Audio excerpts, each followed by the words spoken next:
네, 대구 취수원 이전이 새로운 국면을 맞고 있다는 소식 방금 보셨는데요. 이 소식 보도한 금교신 기자와 자세한 소식 알아보겠습니다. 금 기자. 네네.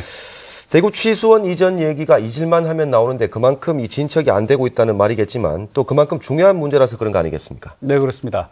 많은 대구 시민들은 최악의 수돗물 오염 사고인 낙동강 페놀 오염 사태를 기억하고 계실 것입니다. 네. 그 이후에도 일사다이옥산 등 이름도 생소한 화학 물질이 낙동강 취수원에서 검출돼 대구 시민들의 식수 불안이 좀처럼 가시지 않고 있는 것도 현실입니다. 네. 또 불산 사태에서 보듯이 구미공단에 화학물질을 취급하는 공장이 많이 들어서면서 낙동강의 수질 위험도 증가하고 있는 것입니다. 이 때문에 대구시는 아예 구미공단 위쪽으로 취수장을 옮기자고 나서고 있고 구미시는 이를 반대하는 것입니다. 네, 방금 말씀하신 것처럼 구미시의 반발이 심하다고 하는데 이 대구 취수원 이전에 구미시가 반대하는 이유는 무엇입니까? 네, 구미시는 지난 2000과 2011년에 이미 취수원 이전과 관련한 용역에서 타당성 없음으로 결론난 사안이기 때문에 네. 재론할 가치가 없다는 입장입니다. 네.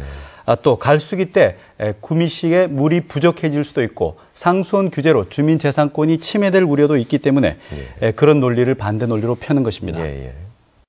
구미 지역의 농공업 용수 부족 및 수량 부족에 따른 수질 오염 등 환경 문제가 우려되어 대구 취수원 이전은 강력히 반대합니다.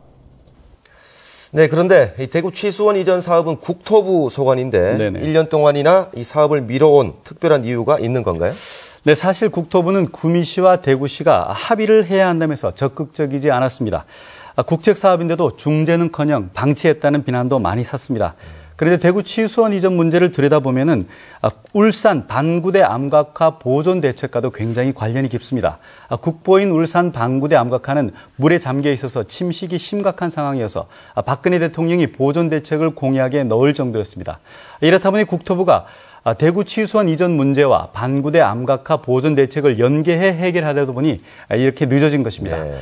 반구대 암각화 보존을 위해서는 암각화 하류에 위치한 울산시의 식수용 댐 수위를 3m가량 낮춰야 하는데 이 경우 울산시의 수돗물이 모자라게 됩니다.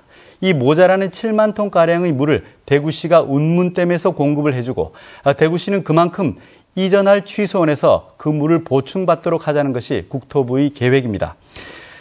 결국 물 부족을 이유로 내세우는 구미시가 울산에까지 물을 줘가면서 대구 취수원을 이전하라는데 찬성할 이유가 없는 것입니다. 오늘 국토부의 움직임을 계기로 구미시가 어떤 결정을 내릴지 귀추가 주목되고 있습니다. 네, 지금까지 대구 취수원 이전 문제에 대해서 얘기를 나눠봤습니다. 금교신 기자 수고했습니다.